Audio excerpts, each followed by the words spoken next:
wabarakatuh. Jumpa lagi bersama saya di channel Pojok TKW. Halo teman-teman, Lehoma, gimana kabar hari ini? Cuaca hari ini panas sekali ya, 35 derajat. Saya sekarang berada di pesisir pantai di daerah Tai Kusing ya, biasa. Di sini ada taman, di sebelah saya ada jalan tol. Nah, di sini itu banyak sekali orang-orang yang olahraga. Saya mau tunjukkan ya. Tuh, jalan-jalan. Ada yang di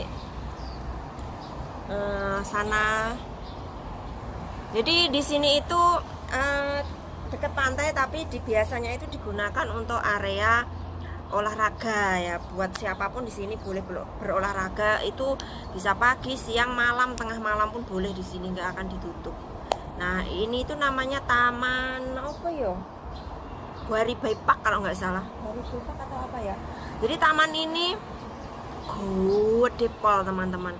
Gedenya itu dari ujung sana sampai ujung sana, sampai Saiwanho sana loh.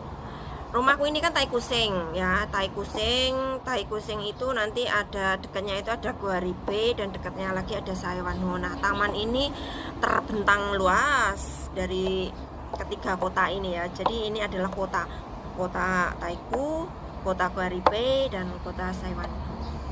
Oke, penjelasannya wes sampai segitu aja ya teman-teman. Nah, di video kali ini saya akan membahas tentang sedikit. Bahasnya itu nggak akan jauh-jauh dari yang namanya TKW Hongkong, gaji Hongkong, permasalahan Hongkong, kebijakan pemerintah Hongkong gitu ya teman-teman. Tapi di video kali ini saya akan membahas tentang mengenai kenapa sih banyak banget dari kita itu yang tertarik untuk bekerja ke negara Hongkong. Sebenarnya ada apa di Hongkong itu? Kenapa banyak sekali TKW yang ingin sekali masuk ke sini? Nah, di video kali ini juga saya juga akan memberikan kalian sedikit gambaran bahwa sebenarnya bekerja di Hongkong itu tidak seindah foto profil ya teman-teman. Apalagi bagi kalian yang masih di Indonesia, mungkin kalian itu sangat iri atau bahkan ingin sekali seperti teman-teman kita yang di sini, yang kalau minggu itu biasanya cantik, terus seksi, dan bisa melakukan kegiatan apapun kalau waktu hari Minggu ya. Mungkin kalian merasa tertarik itu di situ. Sama teman-teman, dulu waktu saya masih sekolah SD. Nah, waktu itu kan di daerah aku itu ada beberapa orang yang sudah di Hongkong ya, bekerja di sana. Saya itu setiap melihat foto mereka itu kok fotonya itu cantik-cantik, liburannya itu kok di tempat-tempat yang bagus dan makan-makan yang enak. Terus di samping itu kok mereka itu tiap bulan itu juga kirim uang banyak, tiap bulan itu bisa bangun ini itu, bisa beli ini itu. Nah, dari situlah ketertarikan aku untuk datang ke Hongkong sini ya teman-teman. Jadi selesai aku sekolah, saya langsung mendaftar ke sini dan sampai sekarang. Oke, dibalik gaji yang 4.730, sekarang gaji Hongkong itu sekarang adalah 4.730 $4.730 Hongkong ya, sekitaran ya, kalau kursnya itu 2.000 ya sekitar 9 jutaan gitu ya teman-teman. Jadi misalkan gini, di Hongkong itu kan kita bekerja rata-rata itu 99%, bukan 90%, itu adalah bekerja di sektor rumah tangga ya teman-teman. Kalau bagi kalian yang bisa bekerja di restoran atau di tempat-tempat lain selain di rumah tangga, itu biasanya mereka itu udah residen Hongkong. Gimana cara jadi residen Hongkong? Nanti cara jadi residen Hongkong itu akan saya jelaskan di video selanjutnya ya. Saya mau cari informasi dulu, karena walau apapun itu kan kita itu harus mencari informasi yang valid gitu ya. Oke. Jadi gaji 4.730 Hongkong adalah setara dengan 9 juta. Nah, untuk mendapatkan gaji yang segitu, kita itu di sini harus bekerja dari moto melek sampai moto merem, dari pagi sampai malam ya teman-teman. Nah,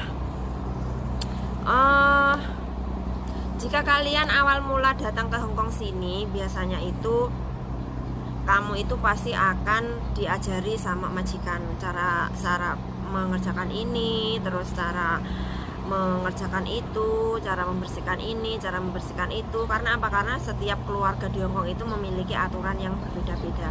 Panas pol nggak enak angin.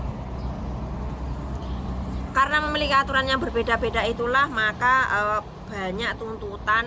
banyak sekali tuntutan yang diminta oleh para majikan. Dan kita sebagai CC atau kita sebagai tenaga kerja atau kita sebagai PMI itu harus menuruti apa yang dimau sama majikan ya, selama keinginan mereka itu tidak bertentangan dengan kontrak kerja. Nah, saya mau bilang kepada kalian, sebelum kalian benar-benar bekerja ke Hongkong, kalian coba baca kontrak dulu ya teman-teman. Kontraknya itu kan bahasa Inggris. Kalau kamu nggak bisa ya kamu translate. Kalau kamu nggak paham juga kamu tanya ke agensi kamu isinya apa. Nah, di kontrak itu kontraknya itu kan ada banyak lembar tuh, bolak-balik pula. Jadi di situ itu semuanya sudah lengkap, tertera jelas di situ ya, mengenai masalah uang makan, gaji, terus perlengkapan kita di rumah majikan itu semua ada di situ. Bahkan tempat tidur kita pun juga akan tertulis di situ. Kita tidur di mana, gitu ya. Nah, di balik gaji 4.730 dolar Hongkong itu kalian harus melakukan pekerjaan dari pagi sampai malam. Nggak ada teman-teman di sini itu yang kerjanya pagi sampai sore, nggak ada. Rata-rata itu pagi sampai malam. Misalkan kamu bangun jam 6 pagi, jam 7 pagi, pasti kamu nanti istirahatnya itu minimal istirahat itu jam 7 atau jam 8 malam. Paling awal itu ya, setauku paling awal jam segitu. Dan paling malam itu biasanya jam 12 sampai jam 1 malam. Nah, biasanya yang istirahatnya malam-malam itu biasanya yang jaga bayi. Oke, kita kembali lagi ke topik awal. Nah, awal mulanya setelah itu kamu di sini kan diajari sama majikan tuh ya. Nanti kamu harus bisa memposisikan diri. Kalau kamu dikasih tahu majikan, kamu jangan membantah dulu, kamu jawab aja iya gitu. Kalau kamu nggak jelas, kamu tinggal bilang, ngomong ke majikan aja, tolong diulang sekali lagi mem, tolong diulang sekali lagi bu, gitu, tolong diulang sekali lagi mbah. Kan biasanya kan di sini kita itu di sini bisa jaga anak, jaga orang tua, terus cuma bersih-bersih saja. Kalau saya itu di sini job aku itu cuma bersih-bersih rumah saja. Jadi job aku itu tergolong ringan ya teman-teman. Rumah aku gede, luasnya itu 1000 lebih, tapi kerjaan aku itu ringan. Karena apa? Karena udah dewasa semua. Tapi sama aja, yang aku hadapi itu adalah si bosnya itu kan cerewet kalau bos aku gitu. Terus setelah kamu diajari, kamu nanti mempraktekkan. Setelah kamu mempraktekkan, biasanya nanti akan diperiksa. Kalau kamu di sini itu, kalau kamu awal-awal mula bekerja di sini, pasti majikan itu akan memeriksa pekerjaan kamu.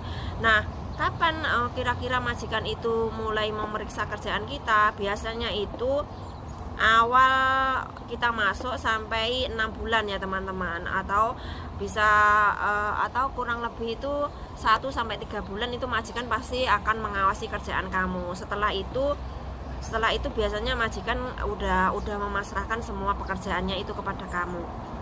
Nah, jika andainya majikan kamu itu nanti ada cerewet atau ada gimana ya, kamu jangan memasukkannya ke hati. Kemudian biasanya kalau awal mula kamu datang ke sini, pasti di samping kamu nanti akan ada orang yang mengawasi kamu.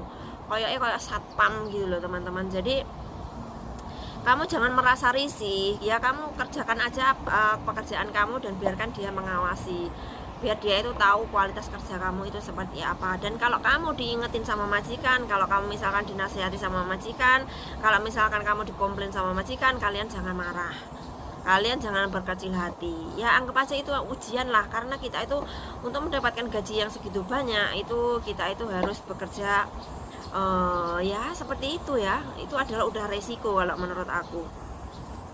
Kemudian apalagi ya teman-teman, terus biasanya orang-orang yang suka nggak menerima kalau kalau diajari majikan, atau suka komplain kalau diajari majikan, itu biasanya mereka itu kalau di sini dinamakan pokco ya teman-teman. Pokco itu membantah. Jadi kalau bisa itu kita walaupun gundel dalam hati saja ya, nggak usah membantah mereka, karena semakin kalian bantah mereka itu akan semakin gencar untuk mengomeli kamu gitu. Jadi kita diem aja dulu kalau diomeli. Kita lakukan saja apa yang mereka inginkan gitu loh. Jadi di Hongkong itu dalam 7 hari kerja kita itu mendapatkan 1 hari untuk libur. Kalau kita nggak libur di hari itu, kita akan diganti uang. Paham ya? Jadi kita akan diganti uang lembur, istilahnya itu lembur 1 hari gitu ya. Jadi 1 hari kerja bayarannya itu. Tapi kalau majikannya baik, biasanya itu akan dikasih 2 hari kerja. Ada juga yang ngasih 3 hari kerja jika menyuruh kita untuk tidak libur gitu ya. Kemudian apalagi? Nah di sini kalian bisa melakukan aktivitas apa saja jika di hari Minggu ya. Di sini tuh banyak teman-teman, banyak dari teman-teman kita itu yang melakukan aktivitas selain ada yang kursus, ada yang belajar ini itu, semuanya itu ada di sini komplit. Mungkin itu juga yang membuat kalian semua tertarik untuk bekerja di Hongkong. Dan satu lagi ya, hukum di Hongkong itu jelas, tidak membedakan antara pekerja ataupun bos. Jadi kalau misalkan bos yang salah ya bosnya akan dihukum, tapi kalau ya pekerja yang salah juga akan dihukum. Jadi itulah menurut aku yang paling pokok. Aku suka bekerja di Hongkong itu adalah karena hukum di sini itu jelas ya. Perlindungan itu sangat jelas di sini ya. Walaupun kita itu bekerja di negara non muslim gitu. Oke ya teman-teman, gimana kalian masih tetap tertarik untuk bekerja di Hongkong? Kalau kalian masih tetap tertarik untuk bekerja di sini, silahkan kalian berangkat ke sini. Saya tunggu di sini ya teman-teman. Oke, terima kasih dan sampai jumpa di lain kesempatan. Wassalamualaikum warahmatullahi wabarakatuh.